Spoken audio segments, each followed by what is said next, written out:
పెంచిన 42% రిజర్వేషన్లను కంపల్సరీ అమలు చేయాలి.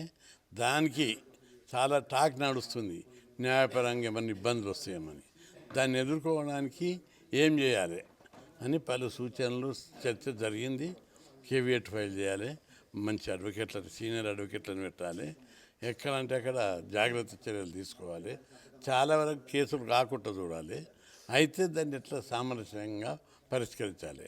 రేవంత్ రెడ్డి గారి అభిప్రాయం ఏమిటంటే ఈ రిజర్వేషన్ల వల్ల పెంపుదల వల్ల గ్రామాలలో సామాజిక సామరస్యము దెబ్బ తినకుండా మీరు సోషల్ హార్మోని మెయింటైన్ చేయాలని చెప్పారు. ఎందుకంటే గతం లోపల మండల్ కమిషన్ అప్పుడు రిజర్వేషన్లు ఎన్టీ రామారావు పెంచినప్పుడు గ్రామాలలో కొట్లాటలు అయినాయి, ఉద్రిక్తతలు నెలకొన్నాయి. అట్లాంటి యూనివర్సిటీలలో అయినాయి. అట్లాంటి ఉద్రిక్తతలు సామాజిక సామరస్యం దెబ్బతినకుండా కులాల మధ్యలో ఘర్షణ లేవకుండా కాపాడాలి బీసీ సంఘాలు కులాలని చెప్పి ముఖ్యమంత్రి గారు కోరారు.